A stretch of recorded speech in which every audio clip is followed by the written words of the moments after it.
So I've got a theory about the film look, and I haven't written it down, so this is going to be another ramble on my part. But I think first we need to talk about the history of digital cinema because it didn't exist for most of cinema. It's really only a 11-year-old, 12-year-old thing in earnest. The first digital cameras that were good for film use were, in 2005, let's say, with the F900 from Sony that George Lucas helped design. But it was still very camcordery. It wasn't built, it was built like an ENG camera. I can't remember if that was a Super 35 sensor, but sensors were also very small. When I was in college, my sophomore year, I believe it was my sophomore year, the Canon 5D came out, right? So before that, we had, my XL2, which I've talked about here, and the DVX100. And those were, the XL2 was a little more filmish, but it was really camcordery, but, had detachable lenses, but a very small sensor, 1/3 inch, I think. And then we were all clamoring for those 2/3 inch sensors, like on the Sony EX3, I want to say. 5D comes out. Actually, the Nikon D90 came out first, which is a camera that I bought. And that had obviously a Super 35 sensor, crop sensor. And it shot 24p, which was huge. Today we think about 4K, 8K, whatever as being important. But back then it was just getting 24p. All video cameras mostly shot 30, and downsampling 30 to 24 was a bit of an involved process. It wasn't as easy as it is now, especially, shooting tape. You had to do pull downs and all this thing. The 5D comes out, massive sensor. We get that super crazy shallow depth of field that was often described as fetishistically shallow. But the 5D shot 30. It was intended for photojournalists. And actually, in my conversation with Kristen Johnson, for her film Dick Johnson is Dead. It's on the Frame and Reference podcast if you'd like to listen to it. One of my favorite conversations I've ever had, but on that podcast. But she was saying that being able to travel to the Middle East in these kind of war-torn areas, having a stills camera, people were like, okay, whatever, she's just taking pictures, but she could actually shoot video. So that was incredibly important for documentarians and photojournalists to be able to do. They were not thinking about making it look cinematic. They're just getting the footage, and also 24 frame footage didn't go on TV. TV's 30. But then a firmware update came out, and then the 5D could be shot at 24, yada, yada. We all kind of know the history of that camera. Video cameras were still camcordery, but we all were doing weird things to get what we called the film look. Back with the DVX100, for instance, we would use these massive lens adapters to, they were like literally this big from companies like Lettuce 35. There was obviously the Red Rock Micro one. There's a few others. You would attach them, so you'd shoot with the lens that was built into the DVX100 and similar cameras, and that lens would shoot into an array of like mirrors and screens in some cases, and then that would allow you to attach a stills lens to the front of it, so you could get a shallower depth of field, use lenses that were a little nice, but you lost like two or four, some gnarly number stops of light. And it was cumbersome and complicated and double focusing and this whole thing. Because the only way to get like a shallow depth of field back in the day was you would just put the camera as far back as you possibly could and zoom all the way in, which is a creative choice. But at the same time, that affects the language of your cinematography in a way that you don't necessarily, it becomes, I guess, arbitrary. Maybe that's not the right word, but you don't necessarily want the camera to be all the way back. You don't always want to shoot on an 80 millimeter, if you want the camera to be close, maybe you shoot at 24 or 35 or something like that. But we were always going after the film look. So we were constantly doing things. Color grading wasn't really a thing back then. And we're only talking like 2010 here. You had Magic Bullet looks and similar tools like that. But really, you just kind of dealt with the footage you were getting. And we didn't have log either. And as a caveat, it's not always best to shoot log. Sometimes it's good to shoot 709 or something like that because, for instance, if you have a low dynamic range scene, meaning that the difference between the brightest thing and the darkest thing is only maybe 4 or 5 stops, shoot 709 because you're squeezing, it's still the same container, right? But with log, you're stretching out those 4 stops into whatever, 12, and so each stop is getting less data. Does that make sense? So if you're shooting in a dark scene, for instance, everyone likes to talk about low light, shoot 709 because the dynamic range of your scene is low. So if 709 has a container of 7 stops, I think, each stop in your scene is given more data, right? It will look better. I know it's counterintuitive, but trust me on that one. In any case, didn't have log for when you wanted log. Obviously didn't have raw or anything like that. Magic lantern aside. And so we're chasing after the film look. And at the time, film was the only thing to compare to. And it was the goal. The goal was to look cinematic, not necessarily to replicate film as it was, but to make things that looked like the movies we had seen in the theaters. So now fast forward, most movies are shot digitally now. And obviously plenty of cameras, even lower budget cameras, can shoot an image or capture an image that is just as good as what you see on screen. Then it comes down to your lighting, your lens choices, obviously your set design, costuming, that kind of thing.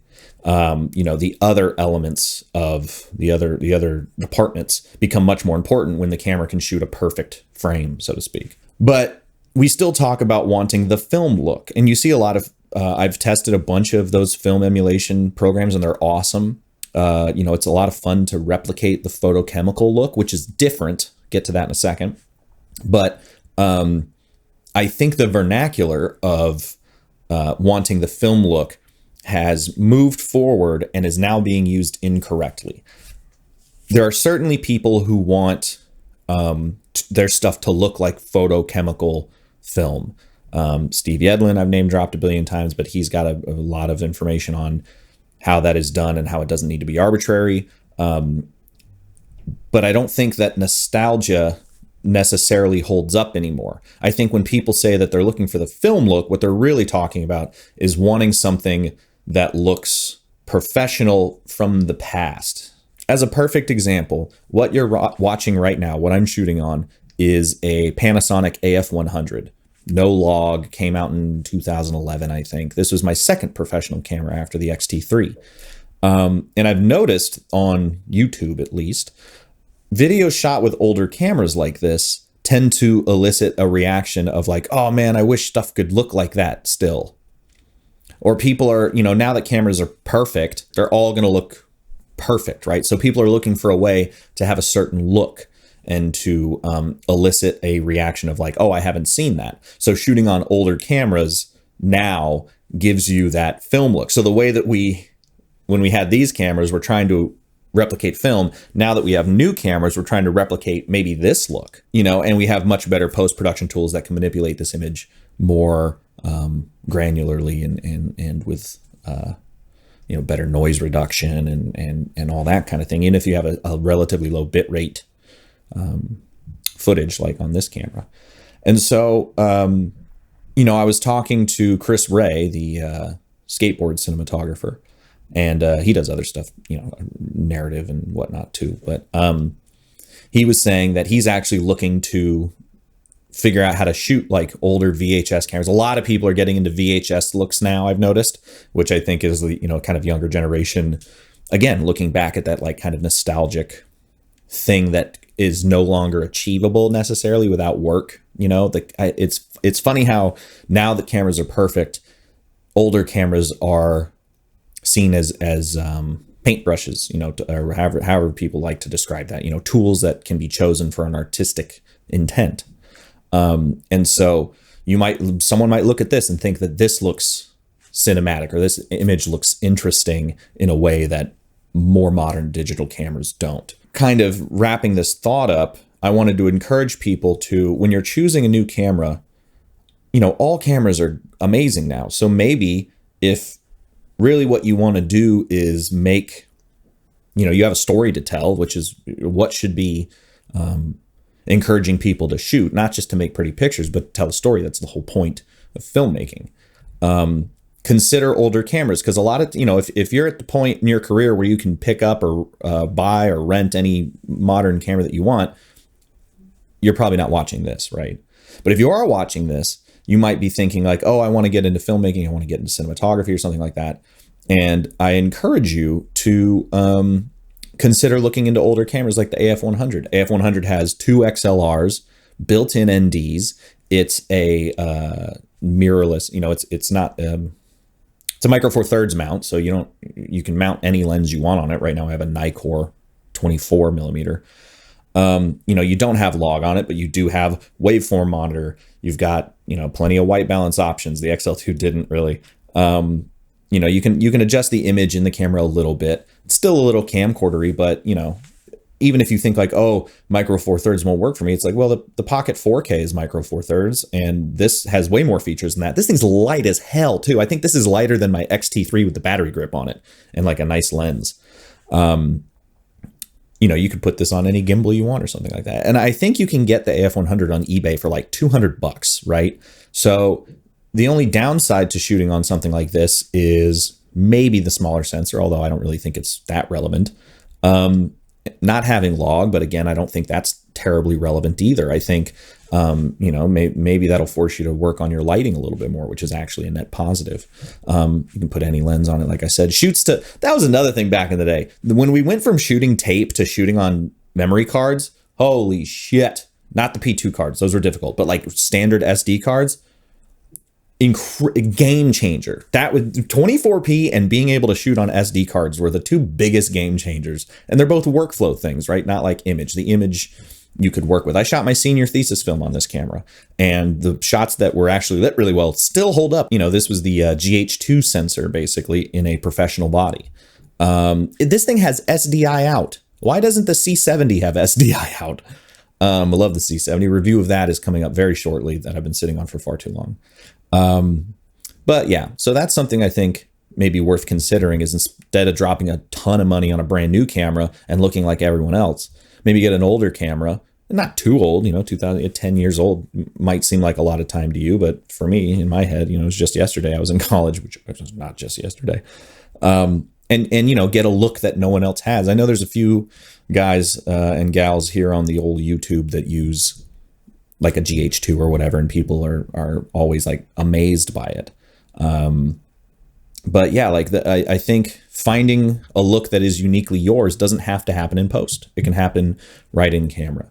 And now these older cameras have a more nostalgic look that is nicer than VHS. I cannot recommend shooting, on tape, unless you can find one of those weird workarounds like I did with my XL2. But even then, still kind of a great camera, but still maybe not as useful as this, being able to shoot to SD cards, simply built-in NDs. Although the XL2 does have built-in NDs and XLRs and all that kind of thing. DSLR shooting is so cumbersome, and these cameras are built for it. So that's my theory on the film look.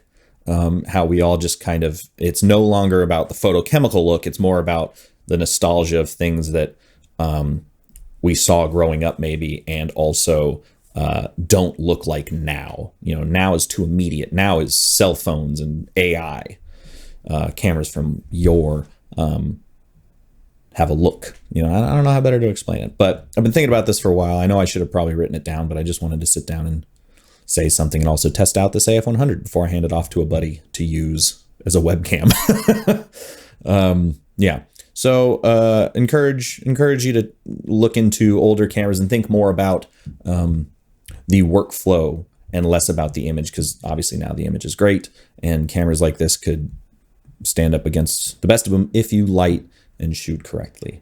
And I think this looks pretty good, don't you? And also, if you're just starting out, like getting the cheapest tools that you need and then figuring out what you would like to upgrade is a much better path than, oh, I need to buy the best thing I can afford right now. I think a lot of people tend to get caught up in like which camera they should get. Everybody asks, I want to do this. Which camera should I get? And it's like, get one with, built-in XLRs, built-in NDs, a waveform monitor, and, saves to SD cards, and you're basically fine. Instead of buying the best camera you possibly can, or the best tool of whatever you're doing, what I do is get what you can afford. Get the best thing you can afford, but don't get crazy if you've never done it before. And then if I ever get a client that needs something, they're paying me. So sometimes I'll spend that money that they're going to pay me to acquire the tool that may be needed to achieve that job.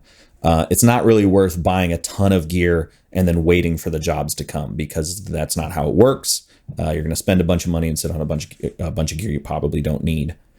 If you're doing client work, if you're doing, narrative, the world's your oyster. You do whatever you want. But yeah, I think that's enough from me. Thank you so much for listening. I hope that was informative or thought-provoking in some way. Not thought-provoking like, oh my God, but just like makes you think about something. So AF100, great camera. Film look is just nostalgia. Photochemical look is sometimes worse than digital. I don't know. See you around.